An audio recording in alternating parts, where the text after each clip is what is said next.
important to our early years with Frank. He would go up here, nothing. But he's always as you know, he is a very airport driver. So how many times did we end up in the rice fields? I told him, Frank, I am young, I can't die.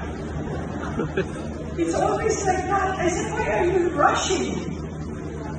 As if there's no traffic. It's just like that. I said, we were just going out that time. And I said, you know, I have a future. And if you don't want, you will die ahead. Anyway, after a while, I was really praying to God.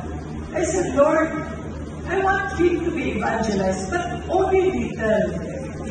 I will go to Bakaran, I will go to the Black Nazarene. So when he was evangelized in the full gospel, I said, this cannot be. It's Bible. I like the Bible, I have no problem with that. But it's just not the Bible, I told him. You go with me, we go to a Bible class in Forbes, in the Catholic Church. Because I cannot allow you that I cannot pray the rosary, and I cannot go to Baclaran, and I cannot go to Quiapo. I am very like that. So, it changed him. It really redirected his life. And I was so grateful to God. And I thought, Lord, tama na, okay na ako. Pag-social na ako, yung nakapagsimpa, okay na. But God had different plans.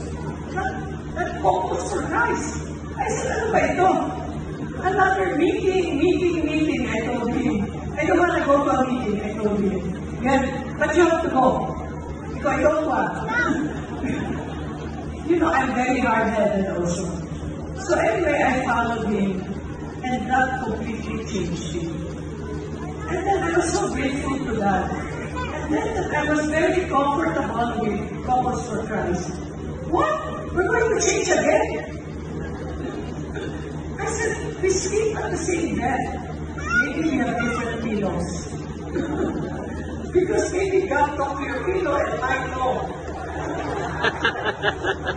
I said, I have no more friends. You don't like me anymore. Because you keep fighting and fighting. No, I don't fight. And then we were invited to go to the Vatican, member of the Pontifical Council. So all these folks that you have met, inaaway mo yung iba, ano yan? But you know, he was really searching for what he really learned to me. So I kept quiet when we are there in the meetings. And early on, when we met Cardinal Sin and Cardinal Trujillo, he was being checked by Cardinal Sin. He said, he's the guy. And then, that changed his life. And I said, Frank, ano ba ito? You don't like the church, you don't like the priest, and then they're here in Vatican, ano ba yan? But you know the miracle of God, how it changes the future of the person. And then another community, isa, CFC MML. I said, wala na akong friend. Wala na akong friend, ano yan? Then after that, NFC na naman. Tama na siguro ito, no? But I'm very comfortable with NFC and its missionary families of Christ. And my worry before was my children. We would go out of town, and I told my mother, Mom, you take care of our children. Kaya aalis na naman kayo, parang Japanese wife ka, sunod ka lang ng sunod. Sabi ko, hayaan mo na, sunod na lang ako. So look what God made also my son. And that is something, a miracle from God.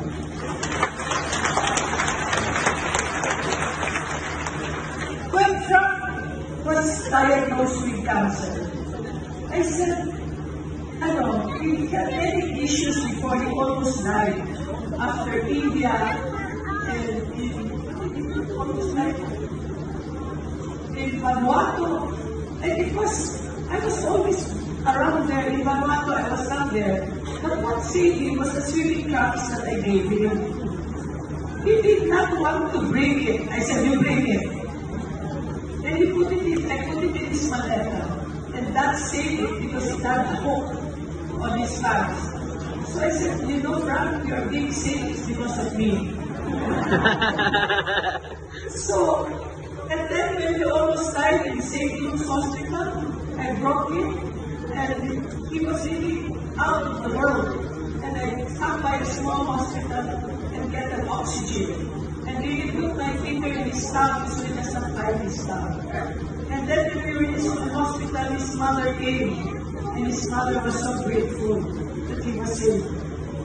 He woke up. After 3 days, and we became crazy.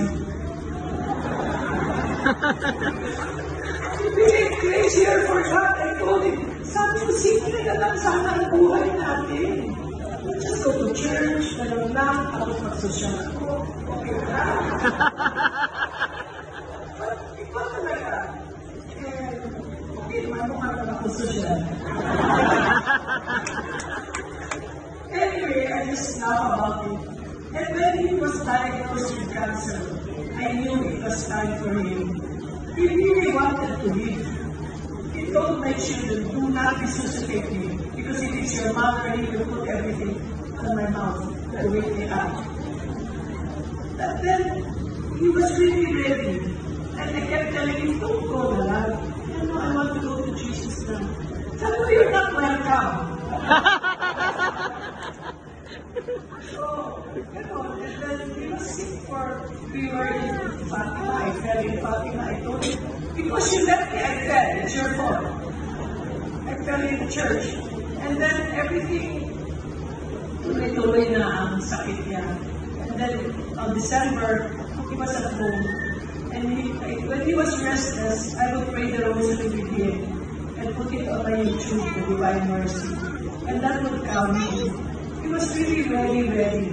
And the children came and prayed over him. And I have no regrets that God took him on Christmas Eve. It was really sad. We rushed him to the hospital and he was flatlined at the time. And I said, Frank, you have a way of leaving us. Kailan ba may mga party, may mga fiesta, aalis ka na. Ang gulo-gulo mo. So, for me, my life, we've been married for 53 years. And I'm still here. And as some people say, it's still good. Thank you. Anyway, thank you very much for loving him. And I'll see you in the Handmaids Conference. Yeah.